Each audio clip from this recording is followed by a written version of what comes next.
Oh, yeah. Today we are going to go over top 10 female authors who change literature. Today is all about these wonderful authors who have added such dynamics to our community of writing, to the literature of our time, and before our time, and before their time. That's not possible. So, these are the incredible women whose voices redefined genres, broke barriers, and altered the very course of literature history. All right, these are the people who made it possible for us to have stories today as they are. So whether you're a writer, a reader, or just someone fascinated by the impact of storytelling, I suggest sticking around. Before we start, each of these authors has made a lasting mark on literature, some by pioneering new genres, others by amplifying the voices of the unheard. However, for each author, we'll discuss what makes them a literary icon and, more importantly, what lessons modern writers can learn from their influence. From the courageous social commentaries of Jane Austen to the groundbreaking fantasy worlds of a very specific author of the Harry Potter books. We'll explore how these authors pushed boundaries and expanded what storytelling could be. Let's do it. Jane Austen. By the way, these are not in order of importance. These are just the 10. All right. They're all top 1. Jane Austen, often recognized for her keen social commentary, Austen brought wit, intelligence, and strong female perspectives to early 19th century fiction. All right. One thing you have to realize is the narrative innovations in her writing. She was literally one of the first authors to use free, indirect discourse, blending the narrator's voice with the character's thoughts, creating an intimate and dynamic perspective that influenced modern narrative techniques. Her heroines challenged traditional gender norms of the time by using intellect, wit, and moral fortitude to navigate social constraints, and basically inspiring a more progressive portrayal of women in the literature. So, what could writers learn from this? Well, her work reminds us of the power of using humor and observation to critique societal norms while also crafting timeless stories of love and growth. But more importantly, when you approach your writing, think to yourself, what are you trying to say beyond this book? Not that you always have to have a message per se, but sometimes maybe you're saying more. Oh, Mary Shelley. Mary Shelley, number dos. At just 18 years old, think about that, 18 years old, Shelley wrote Frankenstein. It's Frankenstein! Arguably creating the entire genre of science fiction. Shelley introduced ethical dilemmas surrounding scientific discovery, exploring themes of hubris, responsibility, and the consequences of human ambition, which remain fundamental in speculative fiction today. Her work bridged Gothic literature and modern psychological horror. Her work bridged Gothic literature and modern psychological horror, adding a nuanced depth to the genre by exploring fear, identity, and the unknown. So, what could we learn as writers? Well, she teaches us how exploring the what ifs of science and humanity can result in stories that not only entertain but provoke deep ethical questions. I would also like to add, if she is the pioneer of what we might consider, uh, you know, science fiction. Remember, writing is all fake. You can make up anything. So you could take what exists and say, how do I push that and how do I challenge that? You can make something up from scratch because you might one day create a new genre. You never know. You never know. You do not have to write within the confines just because they exist. You can write what interests you. You can challenge the norms. All right. Okay. Now, Charlotte Bronte with Jane Eyre, Bronte offered one of the first truly complex female protagonists, a woman who sought independence, self respect, and love on her own terms. Now, Bronte was groundbreaking in her exploration of women's integrity, blending intense emotional honesty with moral complexity, which was unusual for her time. Her work exposed the limited roles and opportunities for women in Victorian society, inspiring great discussions about women's autonomy and equality in literature. So, Bronte highlights the significance of creating characters with depth and agency. Writers should strive to develop protagonists whose actions are literally driven by inner desires and complexities. Agency is so important. It makes characters dimensional because their choices define who they are. It's okay to have some plots pull your character through the narrative. I get that.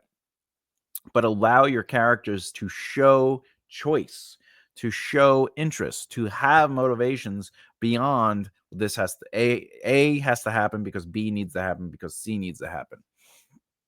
Give your characters agency. The agency will allow depth, and those depths are their positions, how those positions are challenged, and what you do with those characters in any given situation. Remember, behavior, truth, all these things are a part of the writing journey when it comes to character development.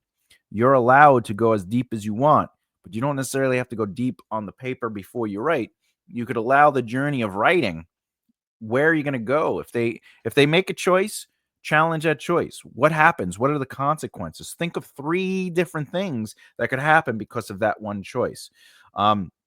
If they meet somebody, think of 3 different ways that can go. It could go, for example, it could go well, it could go bad, it could go humorous, whatever. You can think of 3 different ways. It starts making you look at scenes differently and playing with them. That's your job, is to play with them, right? So that's something to think about. Now, Toni Morrison, right?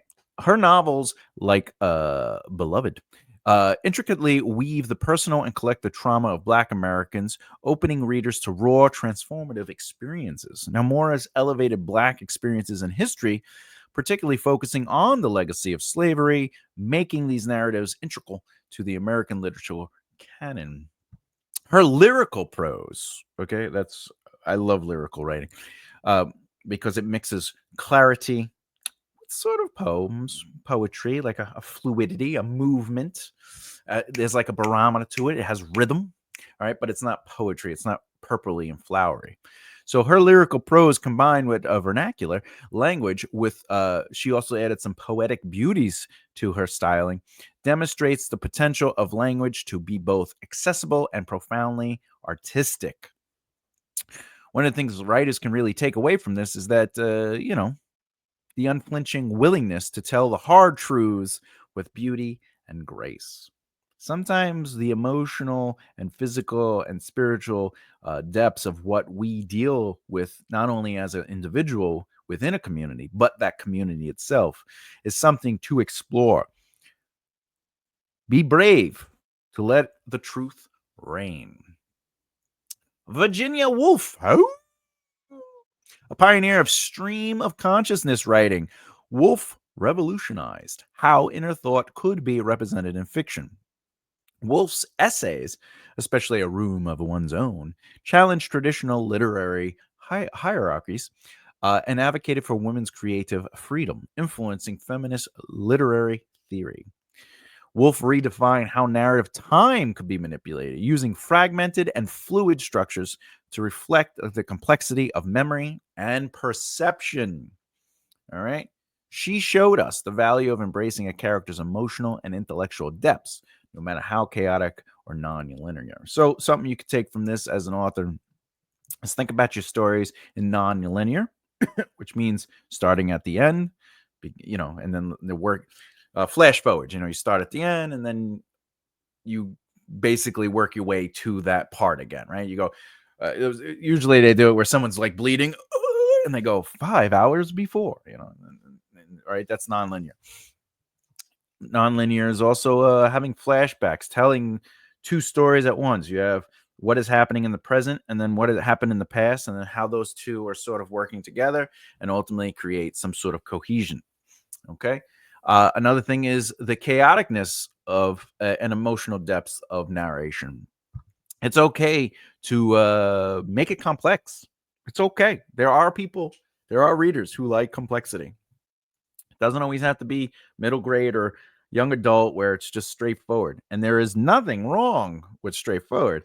I'm just saying, know that there is an audience out there for you if you feel like, oh, I want to try things. All right. Maya Angelou. Maya Angelou. Amazing. I love her voice. I guess she talks to people. Anyway, through her series of autobiographies, beginning with I Know Why the Caged Bird Sings, Angelou not only found her voice, but inspired countless others to find theirs. She demonstrated the profound power of personal narrative and resilience. Now, Angelou's integration of poetry and prose in her autobiographical works expanded the boundaries of literary form, enriching the memory genre. I should say the memoir genre. Dyslexia. Through her works and public life, she championed civil rights, great, giving voice to the struggles and triumphs of marginalized communities. Yes. Now, Maya Angelou teaches the importance of resilience and the power of personal narrative through her works. Writers could draw inspiration from her ability to transform personal experiences into universal messages of hope and strength. But more importantly, this is my life. This is what it feels like. I'm going to give it to you and have you take a glimpse into that world. And she was truthful with her message. But like I said earlier, are you trying to say something? What are you trying to say? She was trying to say something more than what her books, right? They were more than entertainment. They were more than a narrative. There was something deeper to her message to help out communities. Inspirational. All right. Margaret Atwood. Now, Margaret Atwood, with works like The Handmaid's Tale, I don't know if you've heard about that. It might be a TV show about it. Atwood blends dysphorian fiction with sharp political commentary, challenging readers to think critically about society's trajectory. Now, Atwood's blending of speculative elements with contemporary societal concerns challenged the dismissive notion of genre fiction, proving it could be both literary and politically impactful. She redefined dystopian fiction by focusing on gender, power, resistance, inspiring a wave of feminist speculative writing. What can you learn as a writer? Well, sometimes it's okay to challenge the real world issues, challenge where we came from, where we are, and the potential of where we could be going. That becomes a conversation starter. It's something exciting. All right, number 8 is J.K. Rowling. Before I talk about her, let me just read this little. My channel is not about political views or social commentary. I know she's not as loved out there in the world today as she was when she first published her books, and her views on controversial to social commentary on our world as we know it today in 2025. But she's on this list for Harry Potter, not her worldviews, but how she inspired countless authors to emerge and write their own stories. Also, she inspired children to read at the time. Her being on this list is not my endorsement of who she is as a person. I do not have opinions on this channel. It is only writing. I focus on craft, and how craft influences the world. I focus on the power of word and enjoying the writing. This is just when I say J.K. Rowling, it should just be Harry Potter. The Harry Potter series brought fantasy to a mainstream global audience and showed the importance of complex world building, character growth, and the exploration of good versus evil in a way that connected with generations. I mean, the book sold lots of books. There was movies. There's now a TV show in the works, and there's generations of people who are just like Harry Potter, right? More importantly, the Harry Potter series reignited global enthusiasm for reading, which is important, particularly among younger audiences, fostering a new generation of lifelong readers. Before the book even came out, I was working at Blockbuster as a manager a very long time ago. And they already had toys and all these things, and everyone was like, "This is going to be the next big thing." And I was like, "What's going on? What is this?" And Harry Potter blew up; it exploded, and everybody was Harry Potter crazy, and it was pretty interesting, you know. But it was nice to see kids who traditionally wouldn't read want to either be read to or read it themselves, and it was nice to see families kind of reading to their kids. So that's the power of the Harry Potter, and that's why she's on this list. She did also redefine the fantasy genre by blending traditional mythology with modern, relatable coming of age story, basically making the fantasy universally accessible. She opened the door for a lot of those authors that were trying to get heard and seen because publishers were like, "Let's see how many Harry Potters we could find." What can you learn from the Harry Potter series and potentially the J.K. Rowling? Well, the first thing is, time was good and evil, but more importantly, don't ever give up. Her story of how she got published is a powerful one. Just because you didn't get published on your first, second, third, fourth, fifth, sixth, seven, eight, nine, 10 book, if you've been waiting for 10 years to get published and you've been trying and trying and trying, just keep writing. You never know. That next book might be the book. All right, moving on. Agatha Christie. Excellent, excellent author. Known as the Queen of Mystery, Christie mastered the craft of suspense and plot twists.